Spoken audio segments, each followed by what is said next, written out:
The good thing about being down the centre of the table is not picked up. Yeah.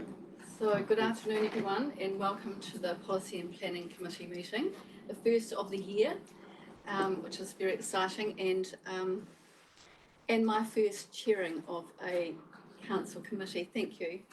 Worship is applauding me. So welcome. We've had the prayer this morning, so we won't be doing that. And apologies today. I'll have to leave at 4 o'clock if we're still going. Thank you. And I have a Zoom call that I have to make about 3:45.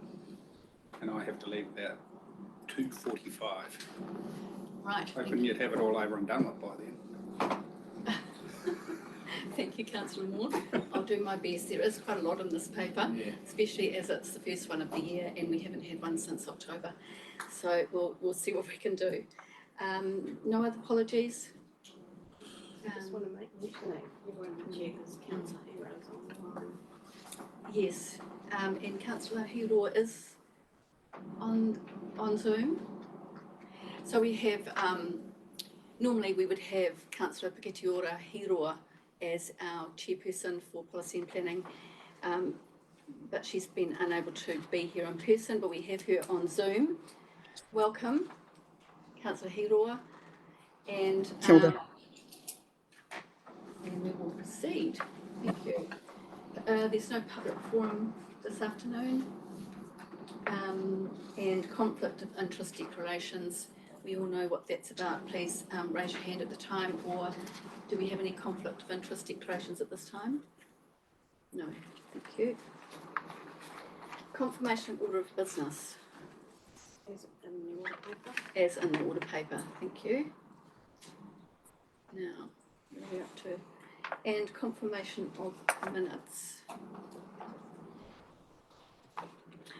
So, beginning from page 6. Please raise your hand if there's anything there. Page 7. Page 8. And culminating on page 9. Move as received, Chair. Thank you.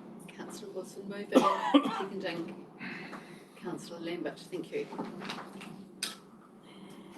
Right, so follow-up actions on page, I beg your pardon, recommended that the follow-up actions for policy and planning committee meetings be received. Thank you, Councillor Morn, and seconded by Councillor Wilson. Thank you. Do you want any comment on those? Yes. So there is only 2 on there. The first one is an agenda item for later on in this meeting. The heritage strategy. We hope to have an update on when that will be reviewed. So there's no update at this stage. Thank you. Now we have the Chair's report. And Councillor Piketiora, your Chairman's report, if you would like to either read or present that to us. Thank you. I'm happy to read my report. Tēnā koutou katoa. He mihi mahana mō te tauhou. Greetings everyone for this our first meeting of the new year. Just an acknowledgement for the ongoing work that has been carried out by staff since our last meeting back in October. At that time, we were still waiting to see the outcomes of the general election, and 5 months later, we are now busily working under the national-led coalition government. Local government, councils across the country are looking at what some of the key changes will look like ahead of us that may include enacting, reacting, and possibly retracting initiatives that have been put in by the previous government. One would always hope that whatever changes, some communities and their people need to be at the forefront of those decision-making outcomes. We have a fairly full agenda for today's hui, with items that are business as usual, such as draft fees and charges, policy/bylaw work program, and policy/planning committee review. Another important item on the agenda is the Coalition Government 100-day plan, which will certainly have a direct impact on some of the everyday workings of every council in our country. I'm confident that we will ensure that we never lose sight of our communities that put us in these positions to govern, and we all ultimately want what's best for everyone. Pearls of wisdom: even if you're on the right track, you'll get run over if you just sit there. Recommend, and so that is my chair's report. Happy to take questions. Otherwise, I'd like to move that the report be received. Thank you. Do we have any questions? Yes. Oh, I'd like to second that. Oh, thank you. Councillor Dalgety seconding. Councillor Lambert, did you No, have a I was gonna question? say, okay. Very good. Any further questions of the Chair's report? No, thank you very much. So we'll go on to reports for decision. And Jenna, is this your? Yeah. Thank you.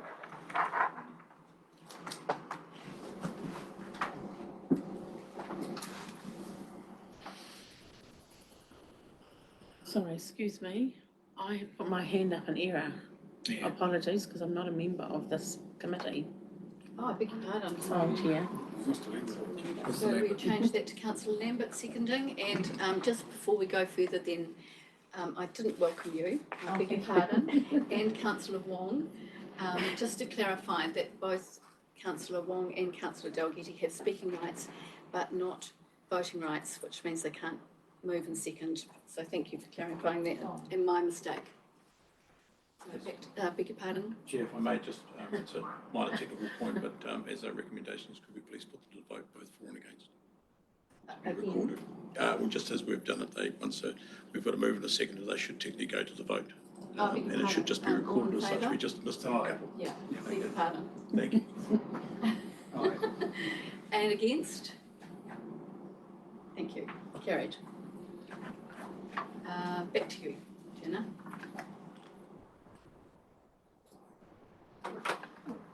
Unfortunately, we can't get it there That's without okay. falling under the table. Okay.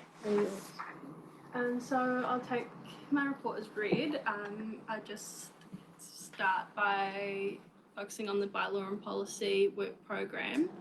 Of note, today I'll be speaking to you about public places, the control of advertising, signage and trading in public places bylaws, and later you'll hear about the smoke-free policy. So that's where we're up to right now.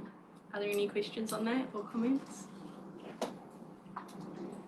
Yes, just because we missed the time frame, does that change the consultation processes, the statutory obligations? I'll get on to that in a minute, yeah. Thank you. So if that's all, I can get on to the proposed draft sign and public places bylaw. So I thought I'd just start by reminding you or informing you what the purpose of a bylaw actually is. So the purpose of a bylaw is set out in the Local Government Act, and a bylaw can be made for the purposes of protecting the public from nuisance, protecting and promoting and maintaining health and safety, and minimising the potential for offensive behaviour. We can't make a bylaw for maintaining visual amenity or aesthetics of our public places. So, as you may be aware, current bylaws, public places, trading in public places and control of advertising signage was adopted on the 31st of January 2013. The legislation does say that we have to review it every 10 years, so we have passed this date. This means we can't just review the bylaws anymore, we do need to adopt a new one. So currently they remain in effect until the 31st of January 2025. If we haven't revoked them by that point or replaced them with anything else, then they will automatically be revoked.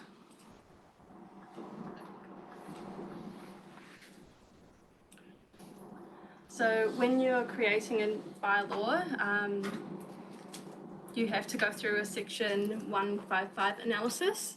So I've put this in here just for you to keep in mind as we discuss some of the key changes I'm proposing further down.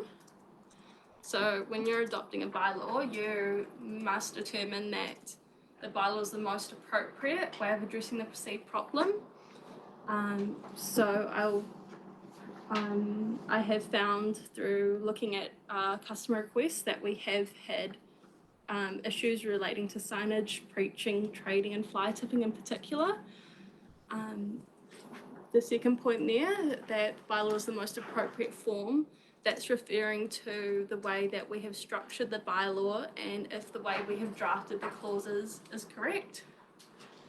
At the time of writing the last bylaw, it was considered that the form was appropriate, but upon review we've decided that some changes should be made to ensure that it continues to be the most appropriate form.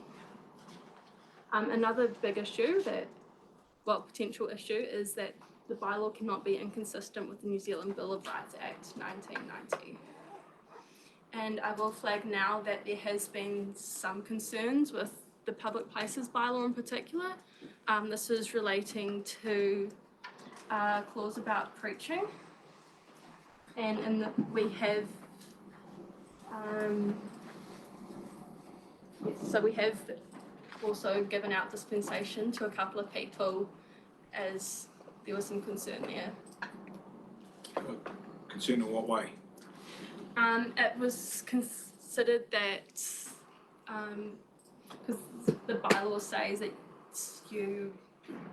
everyone has the right to express their views. I can find the particular wording if you need. I don't know, just out of like they were for or against it, like. Yeah, so they wanted to be able to preach within our public places, and our bylaw explicitly stated that it wasn't allowed. Oh, okay. Cool. We can get back onto that further down if you'd like to. Yeah. Yes. So the key changes that we're proposing, we're not proposing to change the general intent of the bylaw, but upon review, we've decided that all three bylaws have quite similar intent and cover similar things relating to our public places. So we thought the best course of action would be to include them all into one to just make it easier and more streamlined. We have changed the structure of the bylaw slightly too, in hopes that it'll be easier to navigate. And going on to, you may have noticed that we've got proposing a new dispensation process. In the previous bylaws, people can apply to council to receive a dispensation for any of the rules that are anything that says is prohibited, but including this section just makes it more clear and just easier, provides a process for them to follow and for staff to follow. We have included some conditions in there, which also means that council can revoke or modify the dispensation if there is a valid reason to.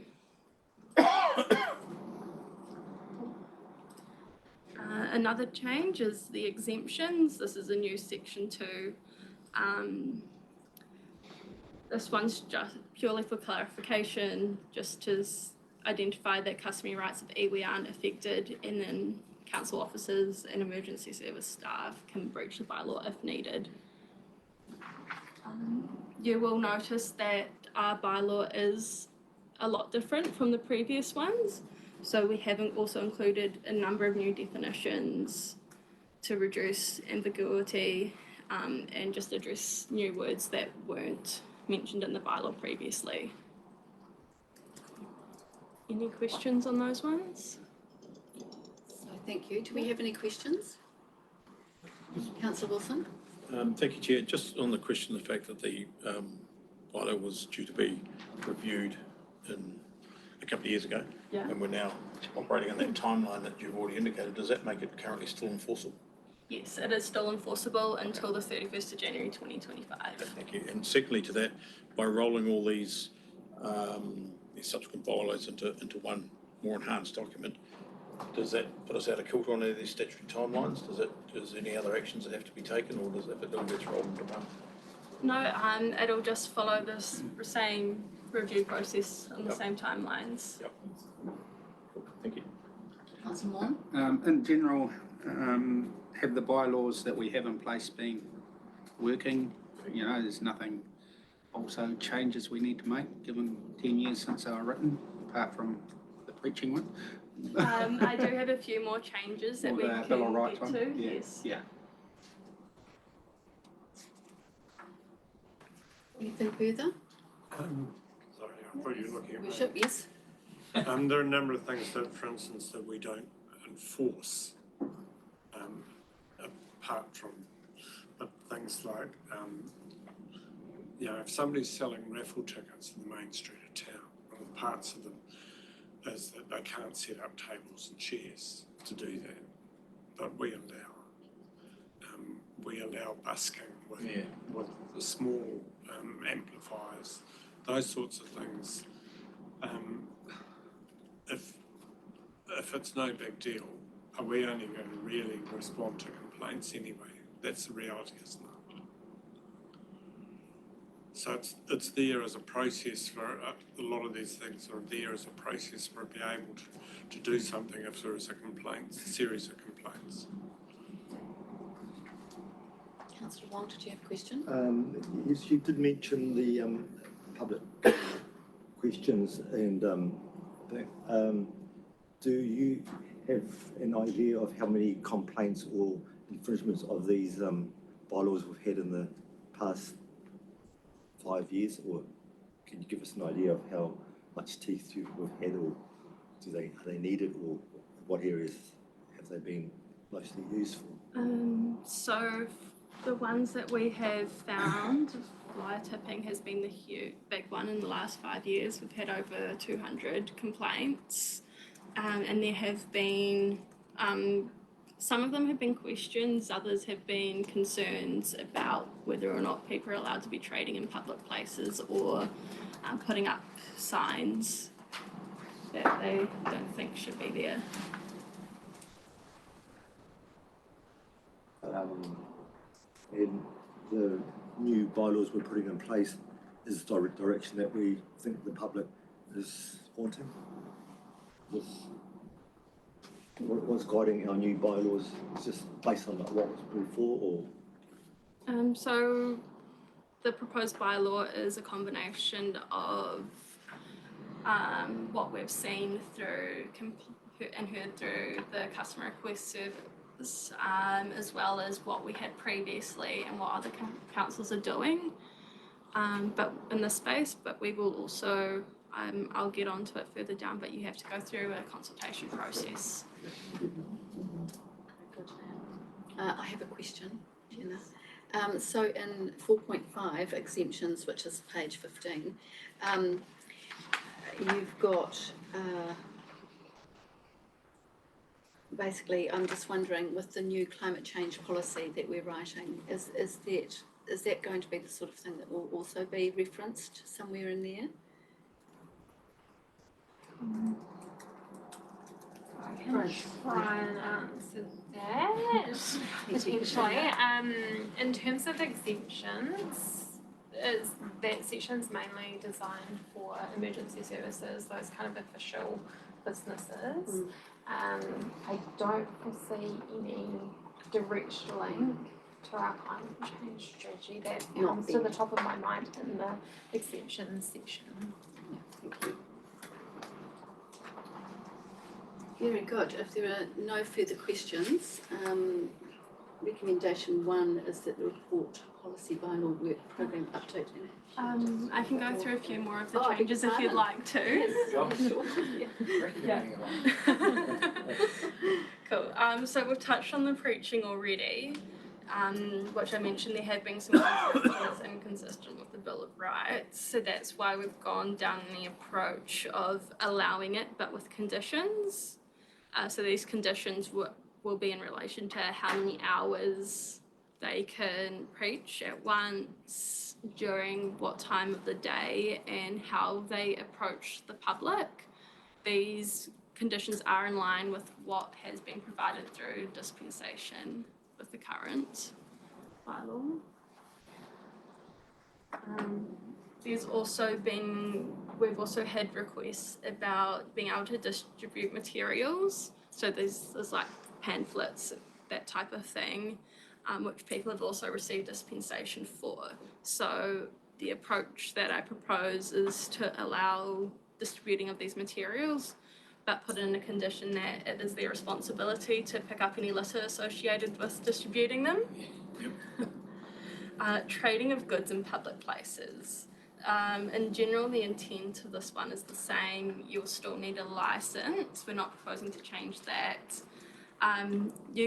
Same with preaching. In this one, you could, if you wish to, look at prohibiting certain areas, but don't deem that to be necessary, considering we'll go through the permit system, and if assessing the license, during assessing the license, if it's deemed to be a bad position for certain reasons, can be denied or ask them to move somewhere else. So we have a question from Swisha.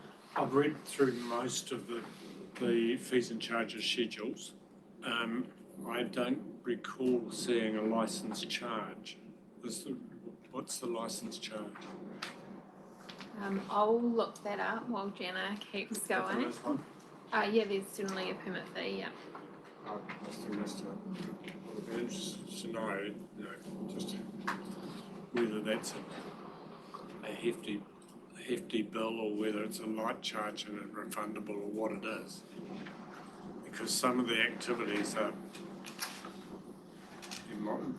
the sorts of things you might need a license for technically are pretty minor in nature. So I just don't want to make it too hard. While Katrina looks that up, I can carry on.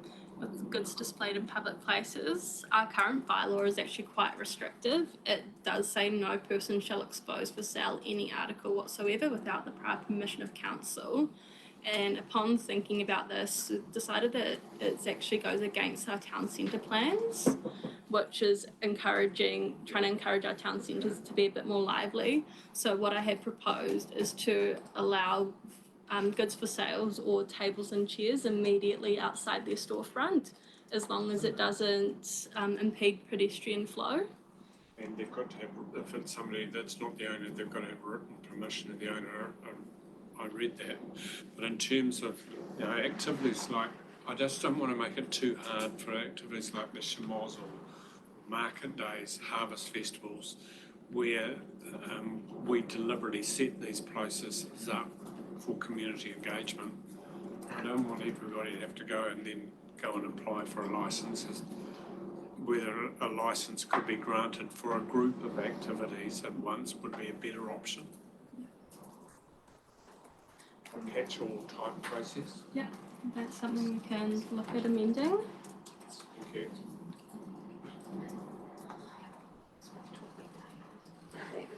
So going on to signs. Yes. I have a question via Zoom. Councillor Hiro, would you like to state your question? Thank you.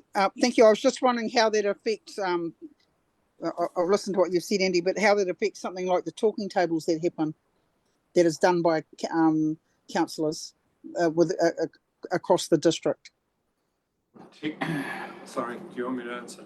Technically, as I raised earlier, we'd be in breach because we're putting tables and chairs out there, and we're not getting written permission of companies to be able to be in front.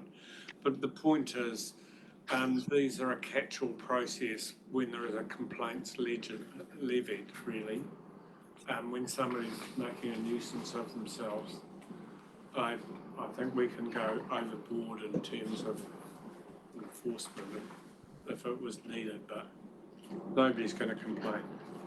I'd just like to reassure Councillor Hiro that written permission has been obtained in the case of the Tai Happy talking table. I'm sorry if I haven't shared that information, but yes. Thank you for the question. Excuse me. Can I just say something else about that? I don't have. I've got every confidence that it has. What I'm thinking about is public that might see that happening and wondering whether or not we are following the rules that have been set down by ourselves. That's all. Quite right. Yeah. Thank you. Before Jana jumps back in, I can probably advise on the fees. So the trading in public place fee proposed to be $156, and the bylaw permittary exemption is $260 proposed. That's inflation adjusted. Yeah, so this is where I'd like some sort of cover or catch up for a series of events put in place. So if you're going to go down that path in the Shimozel, you either waive the fee but under delegation for the whole activity, or the fee is payable but it covers every single event on Main Street during the hours of that practice. So just to clarify, is that a request to staff to change or to have some sort of caveat put on for events that this bylaw is circumvented in some way? What I'm suggesting is an amendment to what will be a draft position out for consultation before it goes to consultation. Couldn't you do it under the dispensation process, just a blanket dispensation for That's the sort of thing I'm looking for. Yeah, but you could do that under a dispensation. And could I suggest though that it wouldn't just be for Hunterville, it would be for events throughout the district? Special. It is special. Well, that's what the dispensation process is set up for. Yes, very good. It allows any of those to be done. Thank you. Councillor Moore. Just a clarification, so using the Schmozzle as an example, every site there that's selling, displaying goods or whatever has paid for a permit of $240 or whatever it is. No, if you've got an event like that, every caravan or whatever that's selling an ice cream or a burger or whatever, do they have to get a permit to do that? As done by the event. Yes. Yeah, so if the event gets a permit, then everyone covered by that event is covered by that permit. It'd be the same as I imagine the dispensation. So they'd get a dispensation to allow all of that, and they'd pay the one thing for 100 sites, sort of thing. Oh yeah, not one. No. Yeah, that's what I'm suggesting. Yeah. But that's already happening, isn't it? My understanding of events quite often is that the organiser will charge for stalls. So fees are being paid, but whether that then doesn't come to council is another, so there might be a bit of work involved in working that one out, but thank you. I think we're on the same wavelength though. If you're having an event, you would make one application for a dispensation and one application for that charge for that. Yes, very We good. just need to articulate that. Yeah. Yeah. Very good, thank you. Cool. So moving on to signs, the focus of this one was just to clarify the difference between the role of the district plan and the role of the bylaw, because has been some confusion there, and also there's a lot of repetition. The bylaw was covering some of the things that district plan should be covering, and then also we proposed a new approach to lighting of signs. The way that I have written it in this bylaw is to address safety by restricting what lights they're able to use rather than in how they're using the light, rather than measuring the level of light emitted from the sign. This was done to be easier for those installing the lights to understand the restrictions without having to try and measure the lights, level of light emitted, as well as for us to monitor.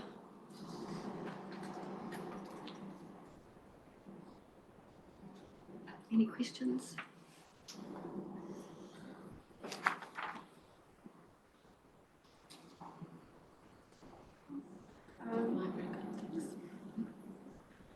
Public safety nuisances, this was a big section within the original public places bylaw. However, we've just restructured the bylaw, so you'll still see a lot of information in there included elsewhere. This section on stock, We've refocused this one so it doesn't overlap with our stock droving and grazing bylaw. So the focus is now on just ensuring that when stock is in public places for any reason, that it is not damaging public place. Vehicles is similar. We've refocused this one so it doesn't cross over with the traffic and parking bylaw, and rather just focuses on vehicles not causing a nuisance or safety concerns. Skateboards. This has been a new section written in the proposed bylaw.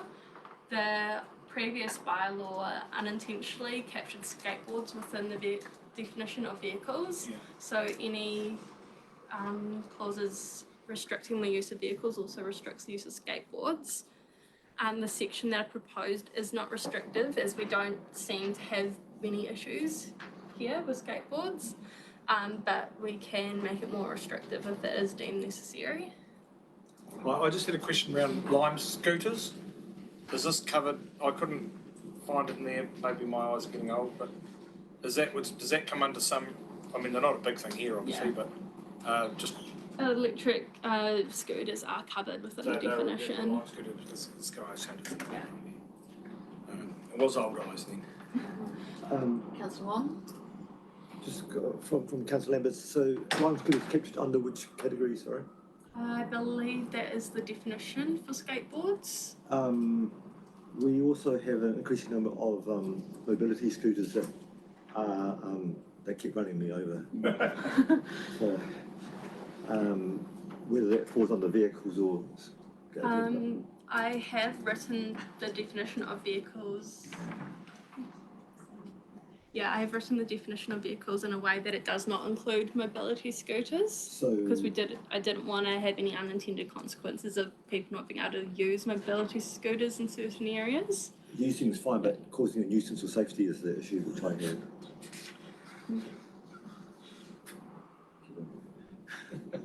Are you too old to get out of the way? I'm distracted sometimes. Maybe you need a mobility scooter, councillor. So which category would it fall under if it was? It doesn't currently fall under any of the definitions. We, if you would want to, we can work in a way to put some clauses on mobility scooters. Councillor Wilson? I think whilst the comment may have been made or received in some jest, it is actually quite a serious issue.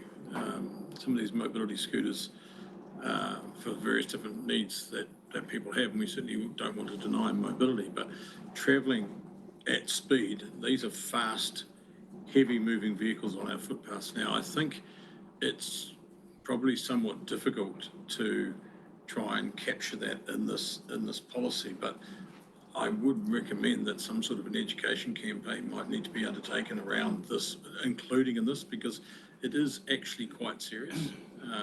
There have been a number of near misses and incidences on some of our footpaths locally here in town. So whilst it's a matter that I don't know, I would find it difficult to see how we could capture it in the fields that you're talking about in definitions, but it just might be something to be mindful when we're looking at this policy, perhaps.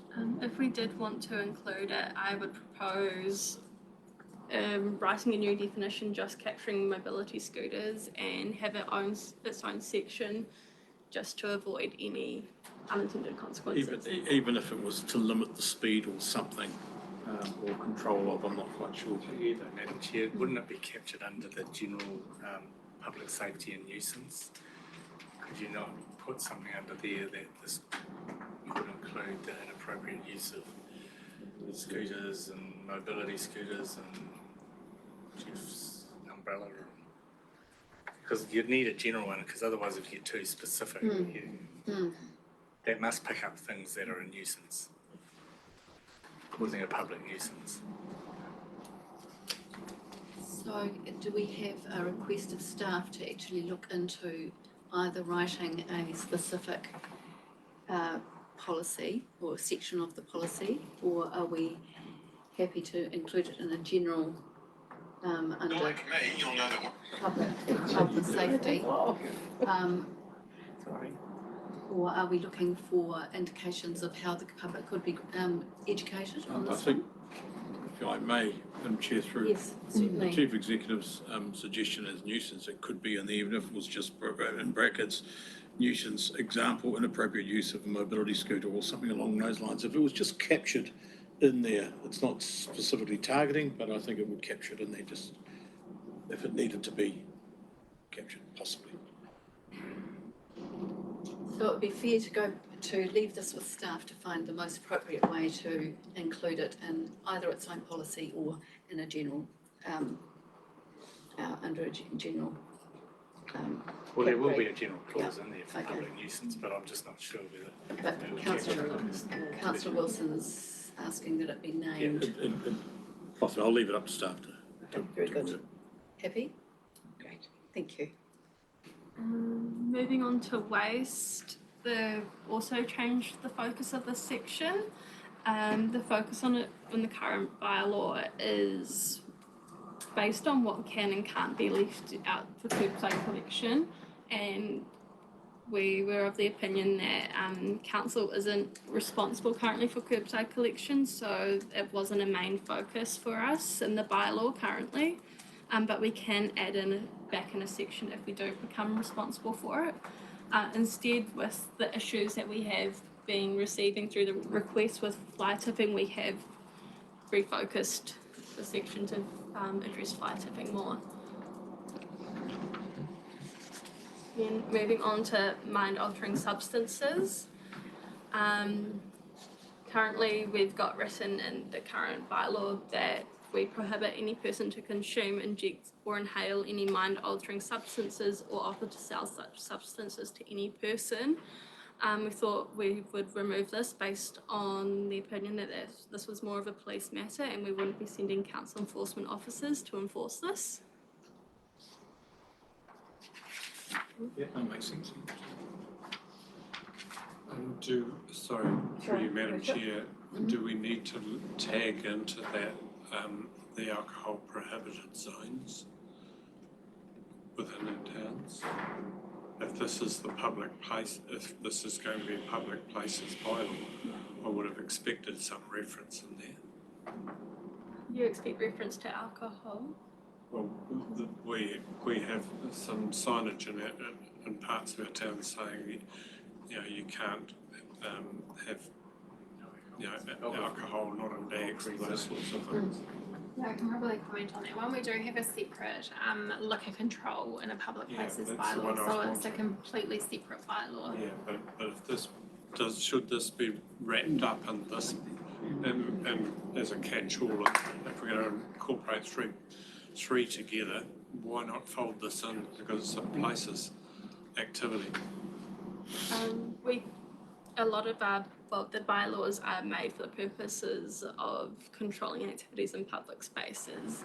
So these three just happen to be up for review at the same time and all fit together quite well. We do have other bylaws that you could also argue the same point and that we could all wrap them up at once, but we weren't currently reviewing those ones.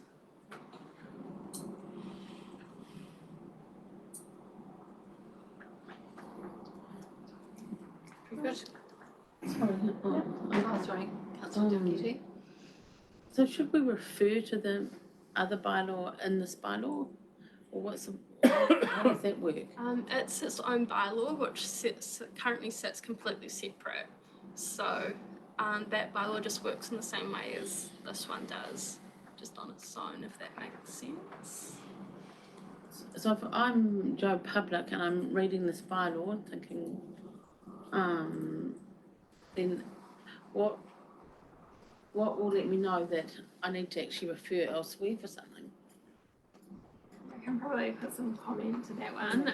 If you're reading this bylaw, hopefully you've gone to our website to read our bylaws, so they all sit listed together on our website in alphabetical order. So we've got about 12 So there's potentially, depending on the activity you're doing, there could be numerous bylaws that you might need to look at.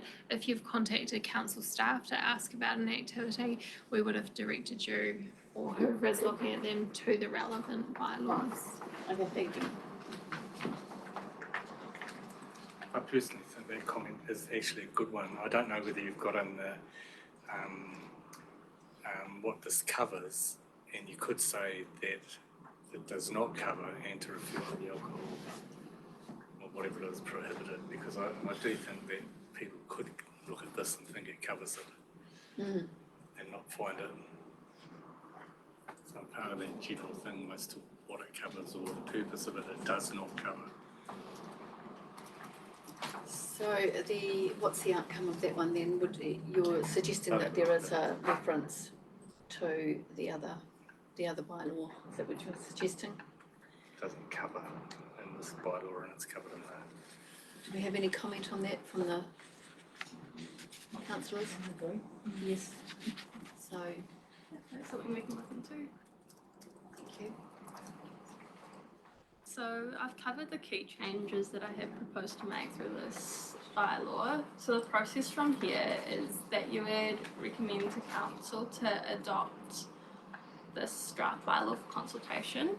It is using the special consultative procedure as set out in legislation. So it will also include hearings and deliberations, which we would also recommending that the committee is given delegated authority to do that, and that's the process before you are able to adopt the bylaw.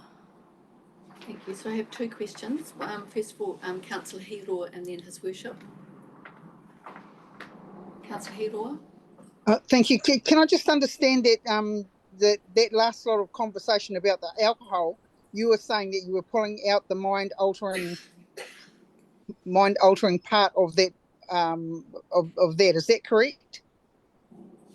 We were removing the reference Yeah. to mind-altering substances. Yeah. Thank you. That's all I wanted to know. Thank you. And A couple of random ones from me. First of all, in section of the draft 12, building identification, would it pay us to have some reference to the earthquake legislation and the requirement to notify the state of a building if declared to be earthquake prone? Is that not under the building yet? It's controlled through that? It's under the earthquake legislation, certainly, but the fact that we have building identification, I just wondered whether we should make note of it there. Only a trivial one, but I'd be interested in your thoughts about that subsequently. Councillor, have you got a comment on that? We certainly could put a note into the bylaw on that. I wonder how many people are going to reference that, given when they're getting all their documents from council telling them they have to put it on their building. They'll be getting that directly through the earthquake prone building, but certainly open to putting a note into that section. Yeah, I just wonder if, for instance, heaven forbid we have a Christchurch, but somebody enters a building and it would strengthen the position that we have notified the public that they are doing so at a degree of risk that has been identified. I'll just leave you to think about that one, but the other one is probably even a sillier one in terms of public places. Roads are public places, so including the road reserve is a public place. So when you can't have a barbed wire fence within a metre of a public place, could we just exempt the rural environment from that? I believe the rural environment is exempt unless there's a public walkway right next to the fence. Okay, so it is covered. So I can put my 30 electric fence. Yeah. Next to the road. Well, yeah. You know, somebody then puts an electric fence down into the road reserve, as our farmers do, for all sorts of justifiable reasons. And somebody comes along and says you're in breach, remove it. Councillor Vaughan? My question's around penalties for breaching the bylaws. Is it just, the only one I can find is under 27 offences and penalties. Does that cover all these bylaws? Like, it's not, if you drive on a mobility scooter at 15 k's an hour rather than 10, you're going to get a $500 fine or whatever, you know? It's actually a lot more than that. The process is set out in the Local Government Act, and it is actually quite a strict process. Any offences can be referred to the courts, and there can be some heavy fines. But we don't set the fines in our bylaws. No, it's all set out in the Local Government Act. Okay, thank you. And next one, enforcement. Have we got enough people to enforce bylaws, or, you know, it's all very well setting up rules and regulations, and I guess blatant breaches are the ones that come to everybody's attention. But, Yeah, I can probably provide some comment on that on behalf of, you'll note that Mr. Cullis is not with us today. He's unfortunately on sick leave. Our approach to enforcing bylaws, as his worship mentioned earlier, is reactive, so complaints based. What we're doing in terms of this bylaw review is combining 3 into 1.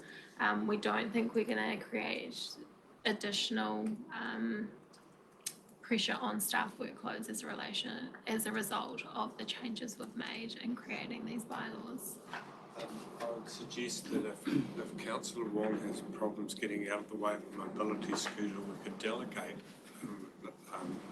an action to him so that he could then penalise. Right of reply? No. Sorry, I Very didn't good. click on it. Thank you. At the conclusion of your report. Thank you so much, Jenna. And to say this is a huge body of work.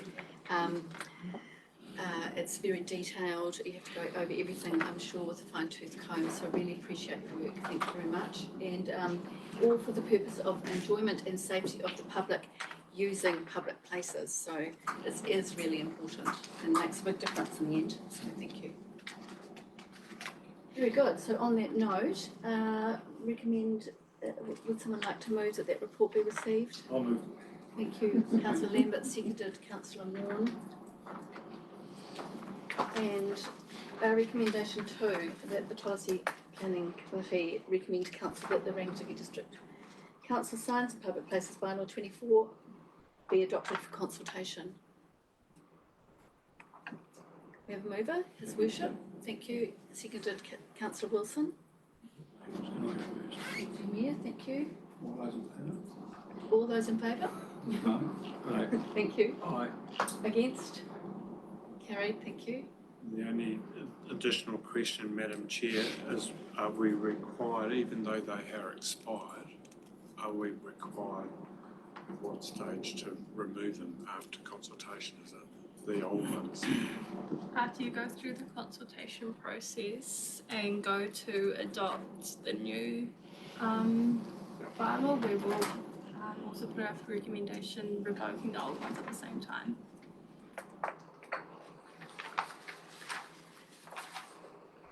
So the next one is that we request that staff undertake further work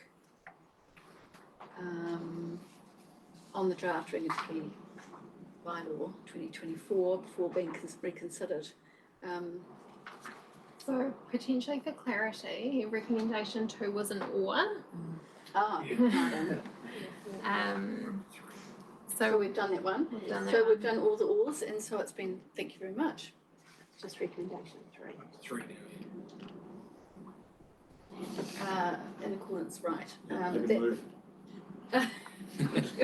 Councillor Wilson moving recommendation 3. Do I have a seconder? Thank you, Councillor Lambert.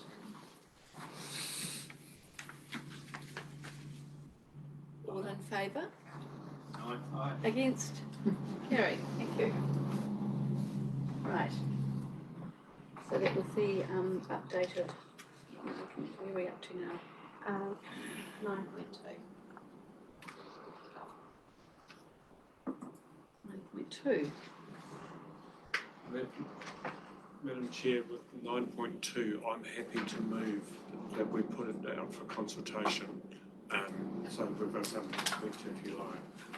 I personally haven't found anything within it, and I've been through most of it now, but I'm concerned that Page 44. I want to get rid of the discussion, but just put it on the table that I'm prepared to We move. will move if we move recommendation 1. Second. Recommendation. Page 45. 44. 45. It's quite long. Yeah. 45. Yeah, I'll just get lost in the paperwork here.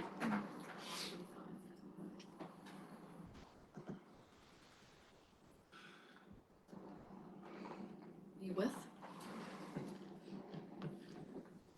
Right, here we go. Recommendation 1.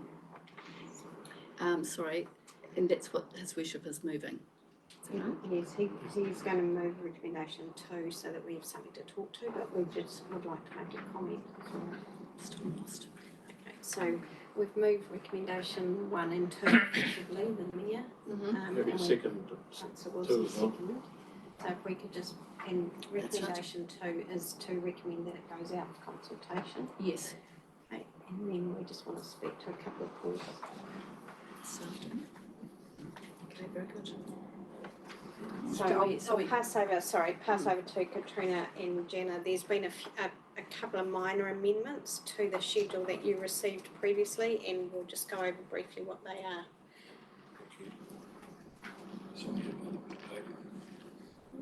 I've got the minor changes in front of me. So the main areas we've made some changes to are the library charges, the curb and footpath bond, which is within the building fees and charges, and then property file access.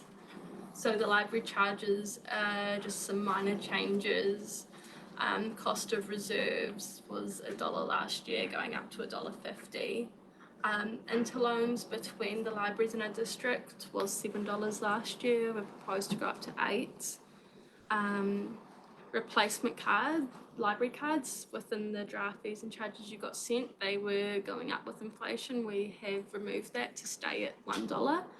And then the same with prices for photocopying, that's not changing from last year. There's also some changes to the fax.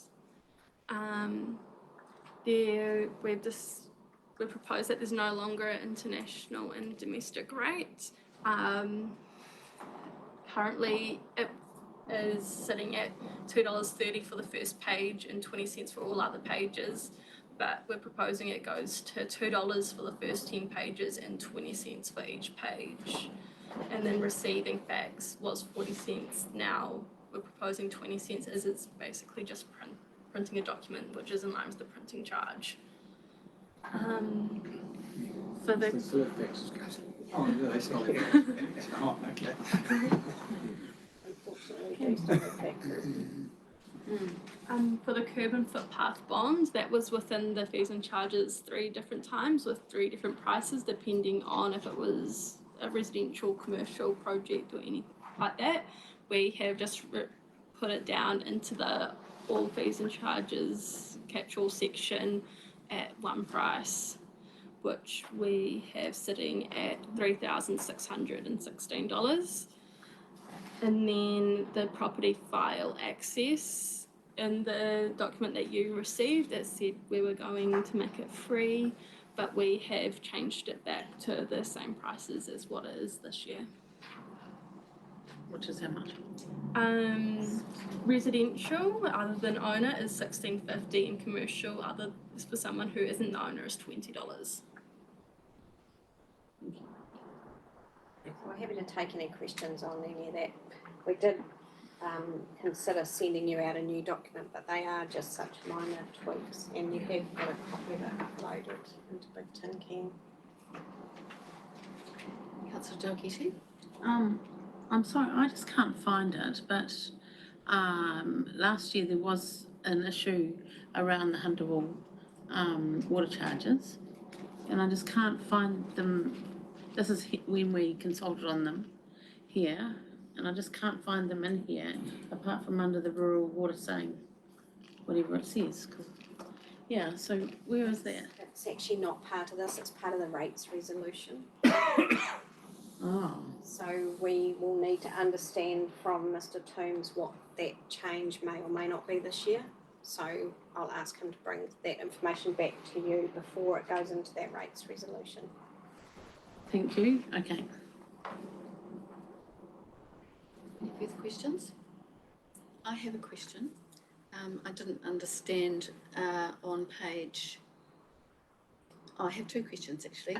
Just the minor changes that you've just brought to us today, is that because of feedback from someone, or is it because of reference to a simpler form of putting these fees out? So the minor change we've just outlined, Yes. or the ones that you've seen already? The ones that Janice just presented. It's just when we put this out to staff as part of the agenda paper, it was picked up that some of them were questionable, and Galen's area in terms of the library, they hadn't finished working through what those changes may be. Mm-hmm. And also with the property files, we were trying to understand, currently we actually don't charge, and we're trying to understand whether we should put that cost back in there, because we're moving to a kiosk base. We're not quite there yet, but we will be moving to that, and we'd rather put the fee back in now rather than come to halfway through the year. So it was just getting agreement between the relevant staff for that one. Thank you. In page 45, I just see there are 4 bullet points at the top of that page. A change to the way the building consent fees. Sorry, you may have even explained this, so lowers my understanding, but the increase of $100 is offset by removing the code compliance certificate fee. So does that mean we're actually losing out on $250 on that particular fee? I believe that's the way it is working. The code compliance fee is now incorporated into the fee that they were already being charged. So that doesn't have any impact really, that lowering the $250, it's fine, it's part of it. Yeah, it is picked up by an earlier resolution by this council, I think last year. Your Worship, we had a code of compliance fee, sign-off fee for building consents, and I think this is just removing that line, which is now being picked up by the sign-off fee, the code of compliance, so it's okay, we're not going the wrong way. Often we do use the opportunity to tidy up exactly what Okay.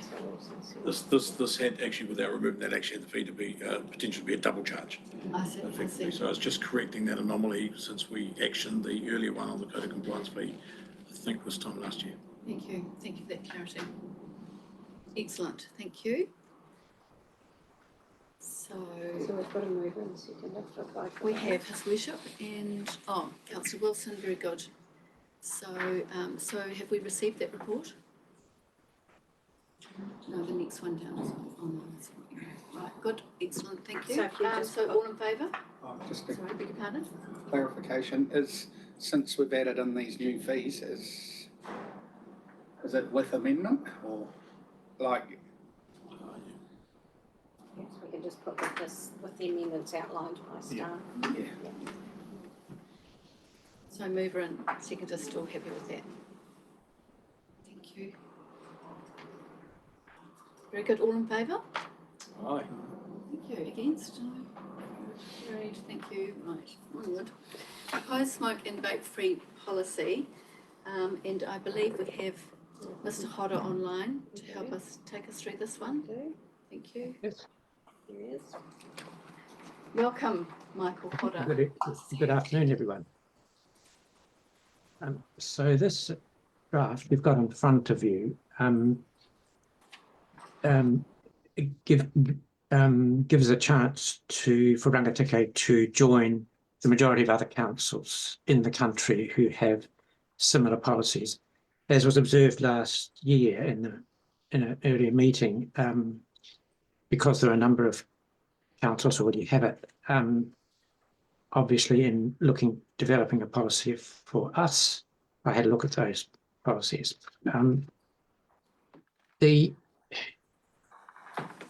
So the second thing is that although we think, I suppose, naturally about well-being in the Local Government Act, there is a specific requirement in the Public Health Act about improving, promoting and protecting public health. And this is something which is worth bearing in mind because the current legislation does not extend to outdoor spaces, quite deliberately, because these are spaces which are under control of the council. So it then becomes a question for you to think whether this is something you feel you should do, and is this the way you want to do it? The proposed policy doesn't draw a distinction between smoking tobacco and vaping. And this is again in line with current legislation, even though you'll be aware, no doubt from your own reading and indeed from the paper that I drafted, that vaping is a rather new phenomenon, and so even professional opinions about the impact of vaping on health is, shall we say, a bit mixed, particularly because vaping was originally seen and is still in a number of quarters as a way of helping people get off smoking tobacco. The third thing is that this is educational and not an enforceable. Now, in the earlier discussion, there was discussion about enforcement of a bylaw. One of the reasons why every council that I've looked at had a similar sort of approach, there was a policy and not a bylaw, was simply because what you're really looking for is community engagement. And enforcing a policy like this would be require quite a significant amount of resources, and would actually change the way I think the community responded. But having said that, I noticed earlier this week that Auckland Council is considering a very specific bylaw preventing window displays of vape stores, so that in fact it would be not obvious to people walking past what they had.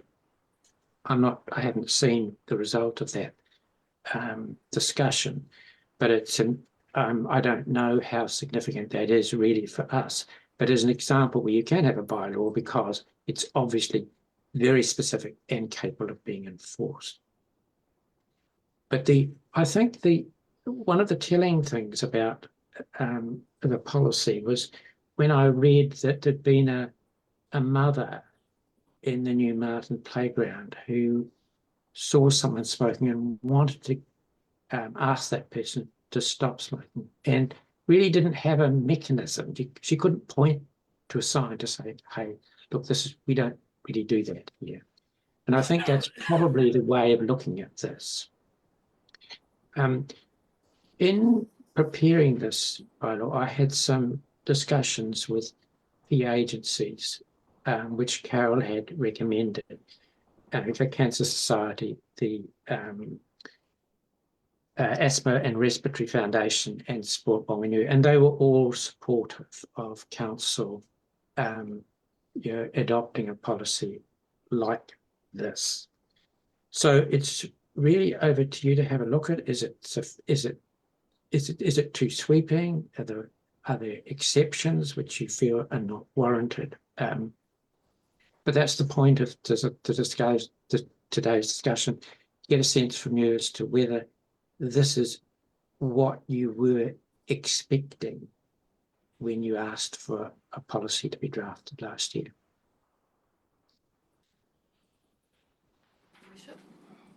Thank you, Mr. Hodder. Certainly, I was expecting that we prepare a policy. There were one of, I think, 7 or 5 councils in the country that had no such policy. I personally have a dislike for vaping. However, that is what it is. But I would like to start by a little bit of a challenge in terms of 2.5 of the report. And I think the report is quite accurate, but it says essentially that vaping should be sold in a vaping outlet where over 70% of the trade is vaping. However, we have an outlet, for instance, in Marton that is a grocery shop, and they presumably comply, by just putting in a second door and having a walled off area. Sorry, to me it's the same premise, it's the same rating base, served by the same staff member. It is a shop. Whether you are instructed to go into a slightly different door, people can still see what's going on. And I just find that strange that it could have been allowed. So I'll start there. I'm not sure that the Act as amended actually will allow that to continue, because it talks about permanent structures. And I would expect that will not be allowed to continue. The question, I think, if the government doesn't pursue its intentions to amend the Act, is to how many vape outlets would be permitted in the Rangatiki at all. But that's a bit of a hypothetical question in a way, Your Worship, because the government has said it's going to amend it. There's a lot of opposition to that for precisely the reasons you've mentioned about your real concern about the prevalence of vaping among young people, that it's potentially a pathway for people actually to start smoking as distinct from stopping smoking. So that I think we can expect to see some significant discussion across New Zealand about this before that proposal becomes law. But I guess the question, though, is, I mean, while the council itself can submit, of course, assuming the government doesn't go for urgency on this, but the question, I think, in this policy is whether the council wishes to send a signal to the community about smoking and vaping. And that's really what this is about. Thank you. That was going to be the second part of my question. I would prefer we send personally would prefer we send a strong message. That's not what we want. However, Thank you, Worship. I have a question online from Councillor Hiroa. Go ahead. Kia ora. Thank you. Well, I'm absolutely in favour of our council sending any strong message around the kōrero of smoking policy. I'd like to say that for many years, whether or not it was council allowed or not, there have been non-smoking signs in the Taihape Rec area, and I know that because I was part of that, along with a number of other people that were in that the health area, and putting them up there, and I'm pretty sure that they're still there. So whether or not that's been something that the council, I'm pretty sure our council was involved in that, and this is over 20 years ago, I feel. I don't know about any other place, but I'm pretty sure the Taihape Rec still has that, and I must go down and just check it. So I'm in favour. I'd be pushing very, regardless of what any government says, whether whoever it is, it is an area of, if we can have some influence and send messages, we should be, in my opinion. Councillor Hero is right, they're also in place around Marton Park and some of other parks in the district. But I'd like to move recommendation 1 that the smoke and vape policy be received. Thank you, seconded by Councillor Lambert. All in favour? Against? Carried. Secondly, if I could, with your blessing, Chair, move recommendation 2B.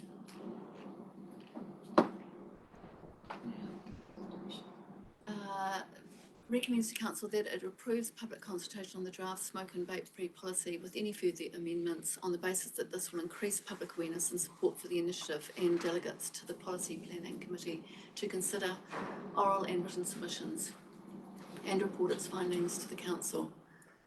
Do we have a seconder? I'm happy to second that. If I may just speak to that in form of a question, and forgive my ignorance on this one. I'm assuming these are all running out concurrently with our long-term plan consultation, or these will go as separate documents? Yeah, we have enough going out with the LTP, it will go after that. That's good, because that in actual fact then reinforces what the recommendation reads, and also reinforces the comments earlier from the meeting. Do you have any further comments on that? Councillor Moore? Do we have to go out to public consultation? No, that was the options that were It's in option those. 2C. I was just going to ask for clarification on that. That presumably, if it's adopted straight away, allows enforcement or those sort of things to happen immediately. I think that if you remember what Mr. Hotto said, is it's probably more around the education process. By undertaking a consultation, you're getting the messaging out there that council is taking this seriously and wants to put the policy in place.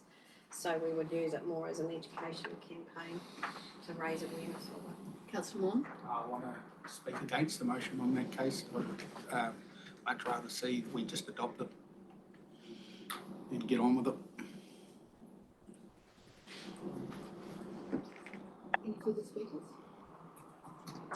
I'll speak in favour, but I really think the public consultation, I can see where Councillor Moore's coming from, but I think the public consultation will make the public aware something is going to happen. This is what's going to happen. Will you let us know? But we particularly members of the committee, take a rather firm line on this. Yeah, I'd like to go down that line. I have a question. Is this going out as part of the long-term plan consultation process? No, it will be afterwards with the other policies. The With the bylaws. bylaw policies, yeah. We did that intentionally. There's too much if we go out at once with everything, and this could potentially get lost, or this is the only thing people concentrate on. Be one or the other. Councillor Wong? Right, Steve. I'll support Councillor Lambert, because though a number of us find this not the greatest thing in our presence, it is a legal activity. There is a reason for the health authorities have seen it as a gateway to cut down smoking, and we should be allowing some places for these people to. So consultation is definitely a step before adoption. So they will be allowed to have a say, I believe. Thank you. I'm not sure what the rules are around that as a speaking for and against being not a member of the committee. Can you advise, Worship? Do we count that as speaking for? No, so we've had 2 speakers for, 1 against. Is there any further comment? Madam Chair, this is a recommendation that would go back to council. Right. So the council would have ample voice to be able to vote at that venue. Good, thank you. Just a couple of things from me in terms of possibly strengthening the position. There was a hui held with staff representation and myself at Ngāwara Ngāti around this exact subject, and it came out with some suggestions around vaping, it was on vaping. Were they picked up as part of this report, Mr. Hodder? Yes, I'm aware of that meeting, Your Worship. The question though is, and I was very well aware in drafting this of the views of other groups, particularly the Asthma and Respiratory Foundation, who are very concerned about vaping.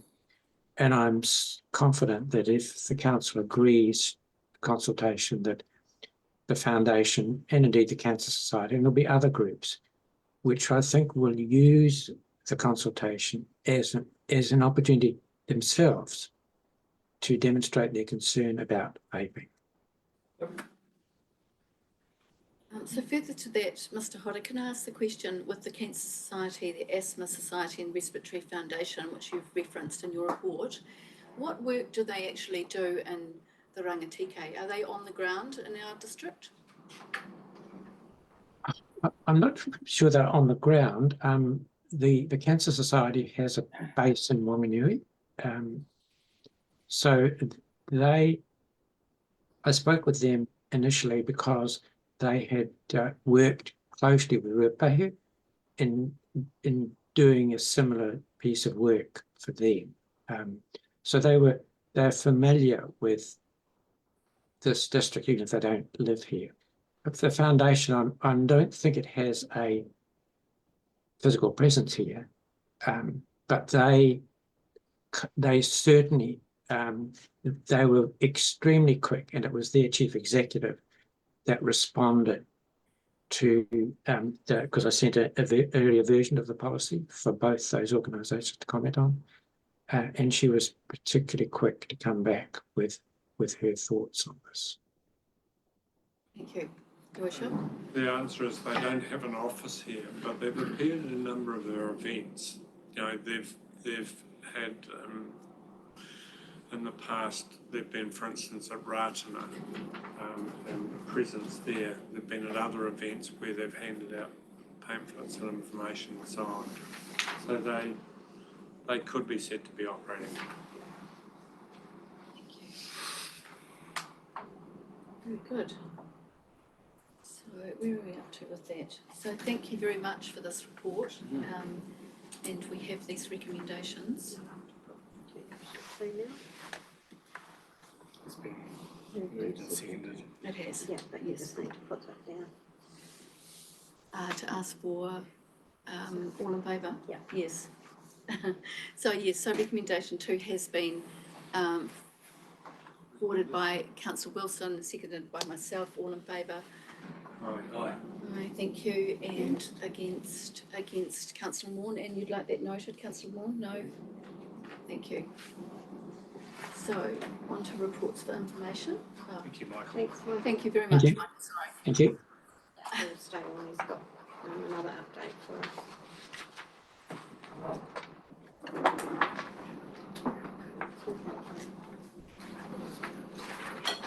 .1, very good.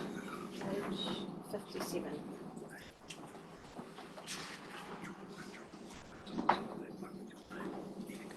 Sorry, 57. And here. Wonderful. Thank you. Reports for information, Katrina, thank you so much. Great, thank you, Madam Chair. So I'll take the report as read and I'll just highlight your attention to one section, which is section 2, strategic framework. You'll all be very familiar with the work that we've done on revising the strategic framework called by. What we've attached today is a matrix that Jenna has had a large part in creating in association with a project she was in last year. We've adapted it for our own council benefit. So effectively, it's a matrix to assist council in their decision making in reference to our strategic framework. So it's designed to help you think about how different projects might contribute or not to what we're trying to achieve in that strategic framework. So the purpose of bringing it to the committee today is to make you aware that it exists and that as staff will be looking for opportunities where you might see this type of analysis come back to you, particularly where maybe new projects jump out of the blue to support that decision making. So happy to take any questions on anything else in the report or on the matrix itself.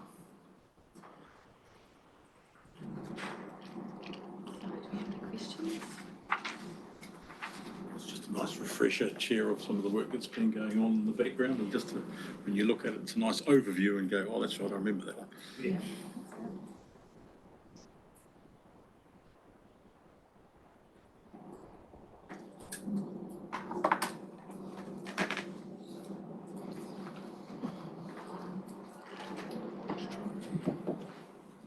No further questions? Very good, thank you for this. Yeah, and as a tool, it was great, wonderful. I'd like to recommend that this be received. And a seconded by Councillor Wilson, thank you. All in favour? Right, those against, carried. Thank you.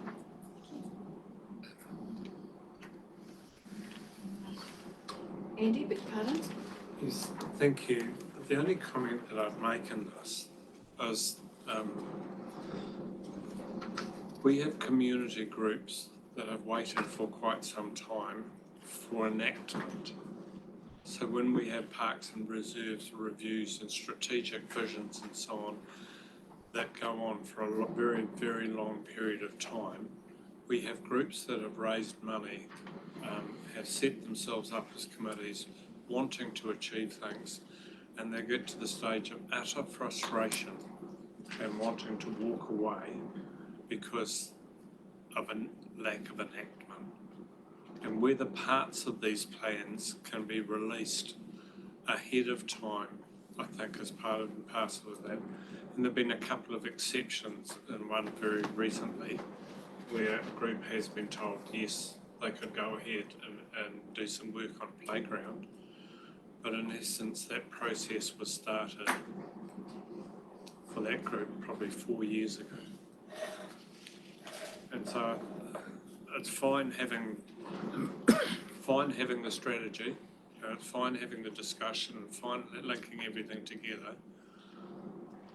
But the problem is we don't get it finished. Sorry to be blunt, but that's where we've ended up.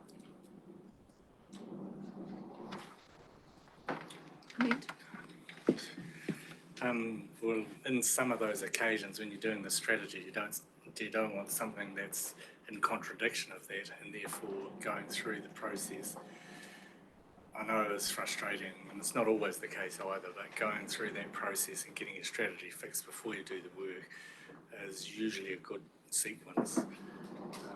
That's not always the reason why it's held up, but in terms of a process, always nice to have the strategy before the work's done. Thank you. Councillor Hiroa. Kia ora, I've got a comment around that. And I would say that's what council is.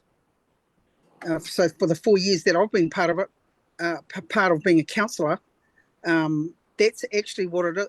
Unfortunately, that's the system that we're in. So if we want to change it, that's going to be up. We've got to come up with we can name what it is, but actually, if you want to make a change, we have the power to make the change. So we can keep not moaning about things, but we can keep bringing up these issues. But we also, if we want to be really proactive about it, we have to come up with a different system. And that's not just at Rangitike District Council, that's everywhere. So that's not what you're saying, Andy, isn't something that's just got to do with us. That's across the whole country, but that is the system that we sit in. And unfortunately there's so many things that I can think about in the time that I've been in of where people are sitting exactly in that space.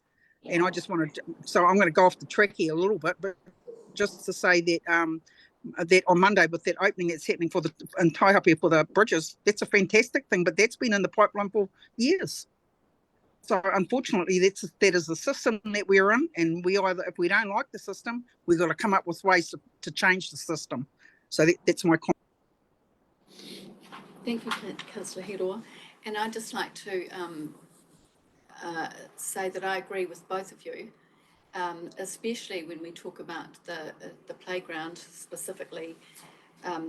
This group has indeed been waiting for a very long time, and I'd say the only thing, given what Mr. Ross has also explained, which is absolutely right, we have to be so careful. These are managing council community facilities. We have to be so careful with that, but it's communication.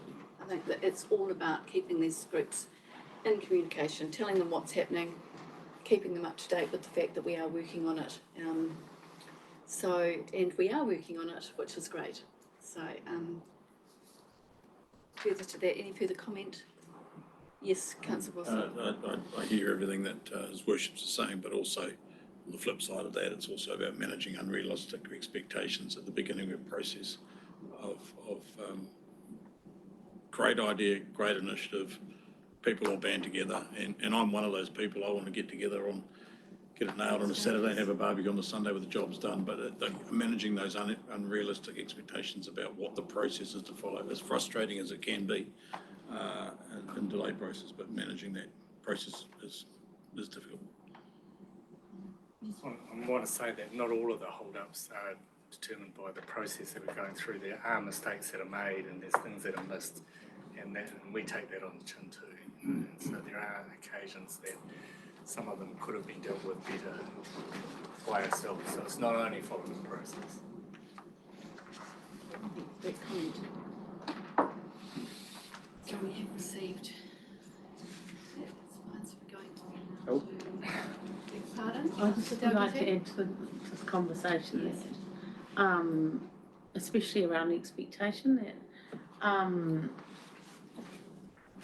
that these community groups need to often come up with your own contribution to whatever they're trying to do, and sometimes it's not always just left to council.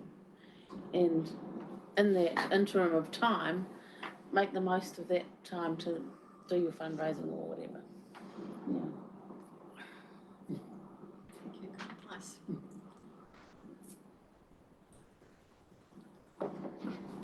Very good. So we've done that one, and now we're on to coalition government 10-day plans. Someone speaking to that. Thank you. That's great. Certainly, we'll take the report as read. I'll speak to changes in the resource management system, and we've still got Mr. Hodder online to speak to any Three Waters updates. What we thought was really important for this committee to be across is the key policy changes that are going to impact local government as a result of the new government and their 100-day plan. So that's what was set out in this report. One of the key ones is changes to the resource management system that I'll just touch on briefly. You'll be aware that before the election we had new pieces of legislation that were going to repeal the Resource Management Act, and we were moving to a system where we were going to be doing plan making and spatial planning regionally. Now already, pretty quickly after the election, those two new acts have been repealed, and we're currently sitting under the Resource Management Act again, effectively. Long term, the coalition government have identified wider reforms, but in the short term, they're looking at doing much more smaller scale amendment to the current system, so the Resource Management Act. Some of those changes are focused on enabling renewable electricity generation, a fast-track consenting regime, which will be really interesting when all of the details come out about that, particularly if council's thinking about some of its consenting processes, or likewise when we're thinking about how large-scale renewable energy generation activities are getting consented in our district. There's been discussion about removing the requirement to map significant natural areas. So previously under national direction, well currently actually under national direction, council's required to map significant natural areas. There's indication that the requirement for mapping will be removed. There's a few changes that don't impact on us as a smaller rural authority around medium density residential standards.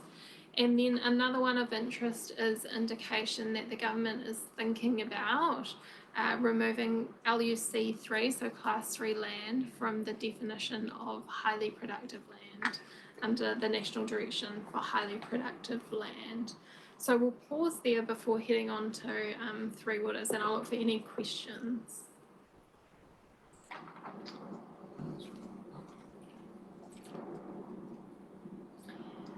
I have a question. Did you have something to say?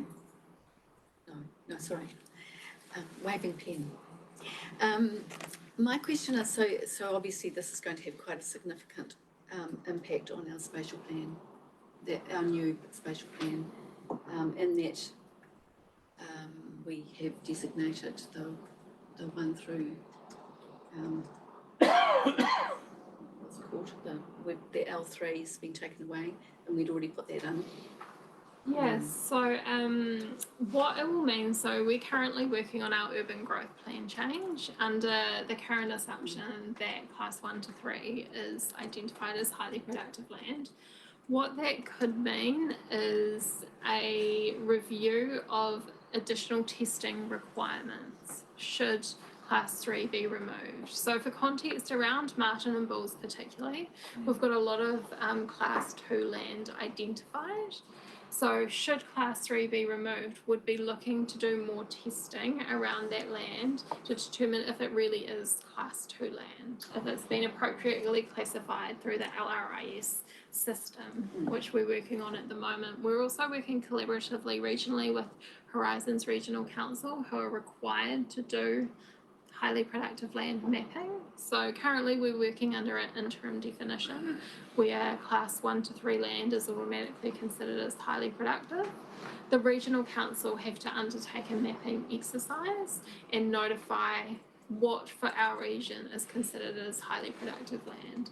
So we're working quite closely regionally with them on that process, because that will also impact development in our district, and I will pre-flag a likely need to put in a submission to the Horizons long-term plan on that matter. Thank you. Any further comment?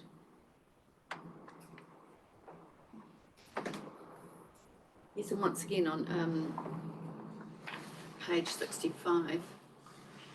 Oh, we're about to get to Three Waters, aren't we? Yeah. Yeah, I'm sure Mr. Hodder will pop his face back onto the Zoom. I did ask him to stay online to be available for questions, but I'll also open him up the opportunity to provide the committee with the updates from what's been going through recently. He's all over the recent announcements this week. So just to, were you able to table the supplementary update? Have the members seen that? No. Okay, that's fine.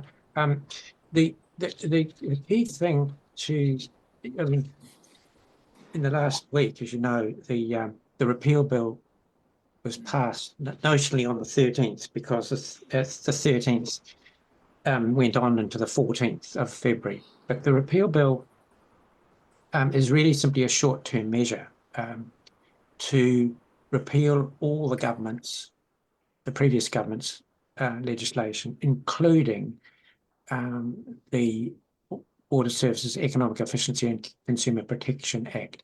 And that's significant because that had a much lower profile than the legislation which set up the entities. But that really means that there'll be a rethink around how the water delivery of water services is to be regulated, as distinct from Te Mata Arawa, which is concerned with the quality of water, and that has not changed, not yet anyway. The next phase is going to be crucial. The government said that by May, they will have introduced and passed the first bit of their reform. And the significant piece in that is it will provide a framework for each council to develop their water services delivery plans, and they're going to be required within 12 months. Now, we don't know yet, of course, what that framework's going to look like, but I mean, the locals Water Done Well before the election talked about this, and initially it was cast as put in the note in the order paper that it was going to happen within 12 months of the Labor government's legislation being repealed. That's been shifted, so it now won't come into effect until May this year. But it is going to mean that councils, each council, are going to need to think about, well, what is the framework for sustainable delivery? Now, in the case of Rangitikei,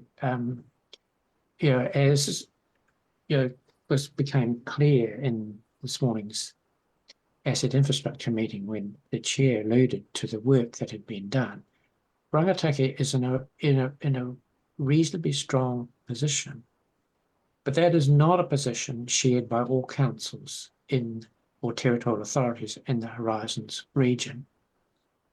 And so one of the issues which is going to, I think, be a question for all councils is how collaboration can help those councils which are less well placed. But also, I think, in looking at water services delivery, it's a question of whether working collaboratively means that over time there can be opportunities for, let's say, for cross-border work. I mean, we tend to think the boundary stops, for example, at the Rangitikei, and so Bulls and Sanson are different. But in fact, the question is whether, looking on a longer term basis, whether there's a better way of serving those two communities. Now, that's a matter for the assets experts, but I think that's part of what this work is going to entail, as the update alludes, the chief executives of the councils in the Horizons region, excluding Horizons itself, because it's not a territorial authority and therefore doesn't have responsibility for delivering water services. They will, I think, be giving some thought as to what this might mean. The frustrating thing about the reform program is the prospect of a regional council-controlled organisation which has some financial independence, which meaning that it can borrow more effectively than its member councils. We're not going to see that until next year. All the government's going to do is to refine the current CCO provisions in the Local Government Act, and how useful that's going to be remains to be seen. There's going to be a very strong focus in trying to address the issues for Auckland Council, because it really does need to find a way of enabling Watercare to borrow a whole lot more than it is now. I think the thing to bear in mind in this is that the government has formed and appointed what's called a technical advisory group. And this group has got some pretty potent members. It's got the managing director of Castalia. You might remember that this was the group that formulated the case for communities for local democracy, which presented a strong case as an alternative way of dealing with Three Waters to the previous government. And that the managing director chairs this new technical advisory group. And the other members include the director of the New Zealand Infrastructure Commission. There's a a partner from Chapman Tripp, because clearly some legal expertise is required, and most significantly, 2 local government chief executives, one from Whangarei and the other from Pararua. Now, the working group, it'll be managed by Internal Affairs, so its deliberations will be secret. We won't know what they do, and they won't be allowed to tell us unless Internal Affairs agrees to release. But at least they've got access to some knowledgeable people to help draft this legislation. One of the worrying things about the outline legislative program, which was released by Internal Affairs on Wednesday, is that it talks about the second stage being introduced and passed in May 2024. And that implies a very short time frame for submission, assuming it goes to select committee at all. And that is a concern, because this first phase will have real impact on every council because of that requirement to deliver that framework. And that framework will go to the minister for sign off. So there's still a bit of power lurking, not just with the minister, but with Internal Affairs. There will be some concern that councils are actually able to come up with a sustainable solution. If you've read releases from Sir Marion Brown, you'll know that he's saying that he believes that local government can come up with solutions. For some councils, in the far north, for example, in the west coast, they're going to struggle because they haven't had the investment, and they've already got high billing rates for water services. So that's a question which remains, I think, they're definitely a work in progress. But for Rangituki, the position will nonetheless require close watching, because in addition to looking for itself, there will be, I think, some expectation around the other councils in the Horizons region as to what could be a useful way of collaboration which brings value to all the communities within the Horizons area. And that's, the final stage next year. There'll be some, I mentioned there's going to be we'll see what this new CCO model is going to look like. There will be some regulatory backstop powers that the minister will have, and they presumably will sit alongside the intervention powers that already exist in the Local Government Act. There will be an economic regulation regime, and there'll be some reconsideration of the powers that Te Mata Arawai currently exercise over delivery of water services. So there's quite a bit of uncertainty, but nonetheless, a new direction. If you go to the Internal Affairs website, look at water services, you'll see it's a whole lot shorter, because it's all about what's happening right now.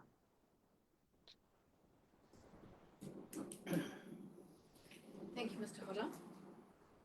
Do you have any questions?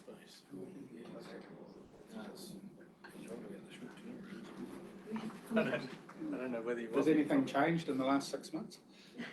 Yes, I think it has. I think Michael's pointed out that, the groups that have, I think we've been charged to having to look within the region, but there's some that's better off than others, and some that are really badly off. So the ones that are badly off are looking to the ones that are better off for help. Some of the better off ones are saying we might be better off going alone because we can sort of do it ourselves. But I don't think we're out of the woods. Michael says we're better off, and we are, but remember that you just need to look at a few of these wastewater things that we're doing with, and we haven't got the consents across the line. And you think of the increases that you've pointed out even today, and like Marton and stuff like that. So what does that mean to us? The moment we get to the borrowing cap, we're in trouble. you know, and there's still a whole lot of other things that your ratepayers are asking to do too, but you just got to be careful that these are the same people, wherever you go, if it's a CCO and they've got direct ability to charge water users, they're the same people that you're putting your rates on too. So you don't want to get in that double dipping wall where you're putting it aside and not taking the general well-being of the community at stake. So it's a difficult space at the moment, and some of the ones in our region might look further afield because their need to borrow may need to see them align with Wellington. Yeah. Or not Wellington, probably, it's not one good example, is it? But anyway, Thank you for that I'm happy to comment. answer any questions too. Councillor Wilson? I'm just, we've actually been aware that this might be an outcome, and we actually had these conversations again in a workshop. And what, not a concern to me, but I think we do need to focus about how do we front foot this? How do we make sure that we're ahead of it, and what is our thinking to be? And then perhaps it's a discussion which I'm happy to park until risk and assurance meeting, but we need to have a little bit of a focus as to how do we make sure that we're thinking about this, and how do we position ourselves, and what might it look like, and who do we need to be engaged with, and it's just something that we can't just sit back and leave it floating. So I'm just raising a little bit of a flag there. I'm sure you've already given some thought to it, Kevin, as I know His Worship the Mayor well and truly has, but we do need to be abreast of this one. I'll just make a comment on that though. I don't think we're behind the 8 ball, but it takes two parties to play. Mm. If they don't want to play because they're playing on a bigger field, then you're left out. And that's where it was interesting. Michael, you might have a comment on this, but I think it was Simeon Brown I heard saying that it's the regulatory enforcement that may come later that will have the power. So when Michael talks about the West Coast clearly can't operate together on their own, and they want to link to Canterbury. Canterbury don't want them. So there's a non-financially sustainable model already that's trying to go beyond the boundaries. And that's the framework we haven't seen or heard of yet. It says you have to be able to take them. Certainly, and just to pull you back there, I wasn't suggesting that we were behind the 8 ball, so suggesting that we didn't get behind the 8 ball, and I just think, you know, front footing the issue is our best bet, and I'm assuming, and I know Mayor Andy, you'll be in that space. We're in a community of 8 councils, effectively, and 2 of those councils are well and truly looking at their alternative options within their catchment areas. Geographically, they're nearer other centres, which may or may not be a huge advantage to them. We have one council that in this area would be deemed to be insolvent. We have another major council in this area that has elected to put all of their having to deal with wastewater out as far as they possibly can within their LTP planning processes and rate implication processes. So we have to form a CCO ahead of where they're planning in terms of their developments and so on. And potentially they're sitting pretty saying somebody else is going to be picking up our bills. So, you know, they're not addressing their position. And then we have a couple of councils who say, well, we're comfortable with where we're at and we don't want to inherit other people's properties. So getting that mix of people together to form a CCO and have a relationship is inherently difficult, and we put off the conversation for 18 months to 2 years ago, whereas other councils got in together reasonably quickly. So parts of the country, such as Hawke's Bay, Wairarapa, have been a part of these conversations for quite a long time and have met regularly at all sorts of levels.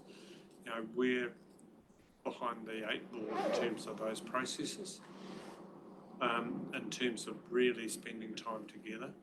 And certainly the chief executives are working fairly hard in that space now. And the mayor's slowly getting there. But it's going to be fraught. It's going to be really fraught with risks. Councillor Wong, did you have a comment? I just wanted to clarify, Mr. Potter said the second stage of the legislation will be this conglomeration of councils to form joint ventures or CCOs. If we have not come closer to anything in the last 18 months, why do they suppose that we will come to something within the next four weeks? Legislation will dictate that it has to happen. Biggest stick.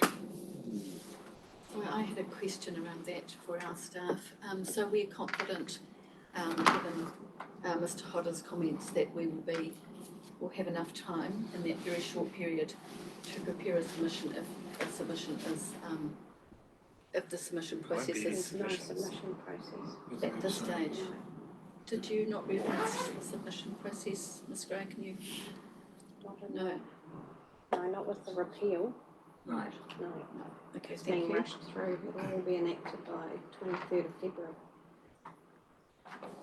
This is the next bit, the Stage stage. two of Yeah. Yeah, okay. Madam Chairman, Yes, can I please be excused? certainly. Thank you so much, Okay, Councillor Morn. hold on, you nearly got there. Have a good afternoon. Yes, we're going to have to stop in a minute if we haven't Okay, finished. fair. So I did read in here, this was in 4.1, that our council has anticipated some of these changes, and they have been incorporated in our long-term plan documents already. So I just want to say well done, and that echoes really what Councillor Wilson said this morning as Chair of Assets, that we've handled it the best way we can. So that's excellent, and we look forward to basically waiting for the bigger stick. That's what you're saying. Just bear in mind that it won't be just a bigger stick in terms of three waters. So the regional city deals will wrap over into infrastructural deals. So Minister Jones's $1.2 billion fund won't be determined to deal with individual councils. It will be a representative group or regional group that need to get together to say these are the things we want funded. So there's that going on behind the scenes as well, and it will probably parallel Three Waters as well, in my opinion. Councillor Dalgety, thank you, Your Worship. Can I just ask Samir, so is it likely then that the bigger councils with bigger power will have more influence, especially when I'm thinking of our projects ahead of us? The answer is yes. And that makes sense. You imagine if you were Auckland and you have a council beside you that has 50th or 100th of the population, surely Auckland should have a bigger voice. It's logical. However, if you accept that in the Auckland small council situation, then you have to accept that the rationale will tend to be there the same throughout the country.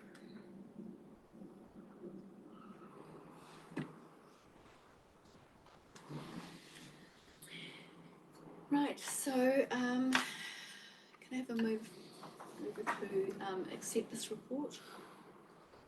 We received. Thank you, Councillor Wilson. Thank you, Councillor Lambert, and thank you very much, Mr. Hodder, for that report. It's excellent update, given even though we're still uncertain. But Yes. very good. Any further comment? In fact, no. Thank you. Very good. So all in favour? Aye. Thank you. Nays? Carried. Discussion items. So should we have a break? So I've just been conversing with Councillor Hero on the Yes. phone. She would actually, because this is a discussion item and it's about this committee's terms of reference, she would prefer to be in the room to have that discussion. So if we're happy, I'm sure you're all devastated, but if you're happy enough, we could defer it to the next meeting. Councillor Hero can be in the room. Excellent I thought suggestion. she was a student. Yeah. So Yeah. that's good. That's appropriate. So as a change of, do we have to move that it's a change of, no, very good. Just leave it there. Just Okay. we'll note in the minutes that it will go to the next meeting when Councillor Hero is in the room. Right, very good. Thank you. So that brings us to the end of our meeting in that case. So thank you committee, thank you guests and staff. And thank you to those people online. Thank you Councillor Hero for being online. It's not an easy place to be, but appreciate your input. Very good. And close the meeting. I'd like to congratulate the chair on